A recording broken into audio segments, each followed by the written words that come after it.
Welcome to school and academic subscribers. और जिन्होंने subscribe नहीं किया है सब्सक्राइब कर लें। मुझे करो सर, कर दिया, चलो पढ़ाओ। गूटेन मॉर्गन, वेलकॉमिन। तो यारो, प्रवचन ग्लोबलाइजेशन पे चल रहा था और अपन ज्ञान बांट रहे थे एमएनसीज पे।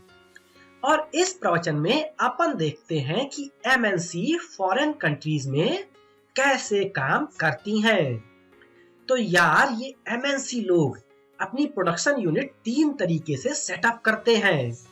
तो फर्स्ट मेथड ये है कि उस कंट्री में लोकल कंपनी जो होती है उसके साथ पार्टनरशिप कर लेते हैं और फिर बिजनेस करते हैं। तो इसमें जो लोकल कंपनी है उसको 2 फायदे होते हैं।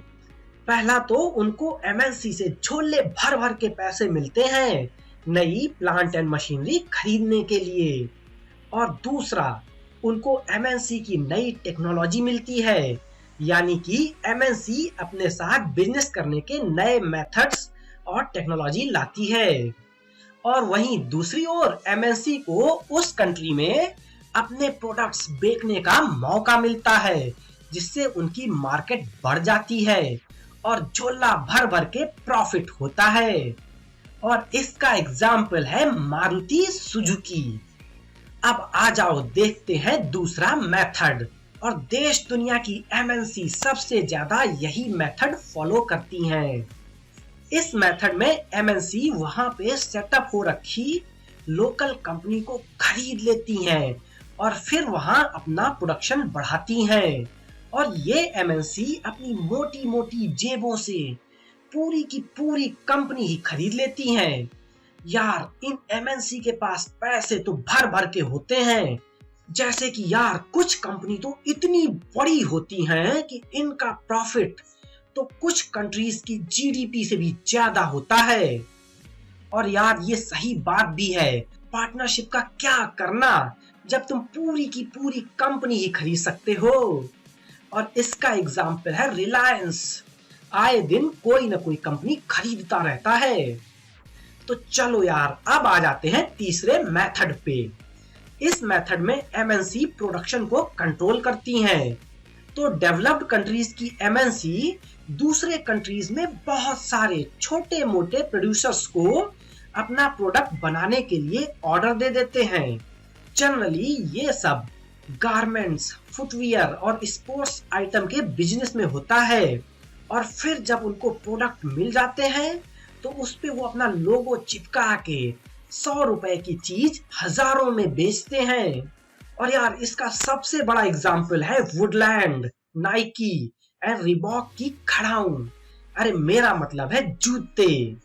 ये सब जूते कानपुर की गलियों में बनते हैं और फिर शोरूम पहुंचकर 5-5 हजार में बेचे जाते हैं। तो यार, जो तुम यूएस पोलो की टी शर्ट के हजार रुपए दे रहे हो उसमें कुछ स्पेशल नहीं है। तुम ये सब पैसे ना बस लोगों पे वेस्ट कर रहे हो। और इससे मुझे एक ज्ञान पे प्रवचन देने का मन कर रहा है। जब तुम मंडी में सब्जी लेने जाते हो तो नुक्कड़ पे बैठी सब्जी वाली ताई से 5-10 रुपए के लिए झकझक करते रहते हो, और जब बिग बाजार, रिलायंस स्टोर या वॉलमार्ट जाते हो तो एमआरपी पे सामान लेके चुपचाप चले आते हो। तो यार, ये सब्जी वाले, रिक्शा वाले लोग गरीब लोग हैं। इनसे ज्यादा झकझक मत किया करो। अगर यार झकझक करनी ही है तो एमएनसी के स्टोर पे करो। वो लोग तो यार करोड़ों में कमाते हैं। शायद क्या पता तुमको ज्यादा डिस्काउंट मिल जाए और तुम्हारी अपनी इंडियन ईगो भी सेटिस्फाई हो जाए। और इसी प्रवचन के ज्ञान के साथ एक बार मैं केएफसी के स्टोर में घुसा, फुल रंगबाजी के साथ, बेशर्मी के साथ। सब लोग अपना अंग्रेजी में ऑर्डर प्लेस कर रहे थे।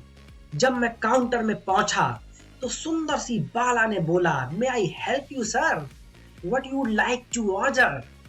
मैं पूरा बेशरम बन गया। बोला, देख सुंदरी, खाने में क्या क्या है, कुछ बढ़िया सा बता, पेट में चूहे कूद रहे हैं। तो वो बोली, sir you can look in the menu over here. तो मैं बोला, इतना महंगा महंगा, इससे तो यार मेरा पूरा खानदान खाना खा लेगा, कुछ सस्ता सा बता। वो बोली, sir you can order veggie burger, it may cost you 80 rupees. मैंने दोबारा बोल दिया, यार ये तो बहुत महंगा है, इतने पे तो नुक्कड़ में मैं ठूस ठूस के बर्गर खा लूंगा। एक काम कर यार, मैं इसके साथ कुछ और भी ले लूंगा, ठीक ठाक दाम लगा दे, अब यहीं रहूंगा, रोज आऊंगा खाने। और यार ये सुनते ही ना जाने क्यों आसपास के सारे लोग हंसने लगे, और जो बाकी के एम्प्लॉइज काम कर रहे थे वो भी यार मजे लेने लगे। और फिर मैं ऐसे ही टाइम खोटी करता रहा। इतने में KFC का मैनेजर आ गया और बोला, यार तू फ्री में खा, तेरा बिल मैं भरूंगा। और यार फ्री में तो 2 बर्गर पेल गया और बड़ी सी डकार मार के बाहर आ गया। चलो यार, अब यार फोकस करते हैं फॉरेन ट्रेड पे। तो एक लंबे समय से फॉरेन ट्रेड बहुत सारे कंट्रीज को कनेक्ट करने का मेन चैनल बना हुआ है। और ये सब तुमको याद भी होगा कि यूरोपियन कंपनीज बहुत पहले से ही फॉरेन ट्रेड करने इंडिया में आती रही हैं, जैसे कि ब्रिटेन की ईस्ट इंडिया कंपनी, फ्रांस की कंपनी, डच कंपनी वगैरह वगैरह। तो यारों, फॉरेन ट्रेड से दोनों को फायदा होता है, प्रोड्यूसर्स को भी और कस्टमर्स को भी। प्रोड्यूसर्स को ये फायदा होता है कि वो अपना प्रोडक्ट डोमेस्टिक मार्केट के अलावा पूरी दुनिया में बेच पाते हैं और प्रॉफिट से उनकी जेबें फटने लगती हैं।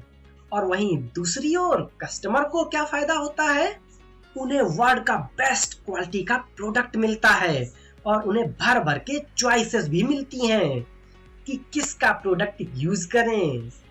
इसके अलावा इससे कंपटीशन भी बढ़ता है और प्रोडक्ट्स के प्राइस सस्ते हो जाते हैं। अरे यार, मार्केट से याद आया कि मार्केट से सब्जी लानी है, तो चलो नुक्कड़ वाली बाई से सब्जी लेके आते हैं विदाउट एनी झकझक।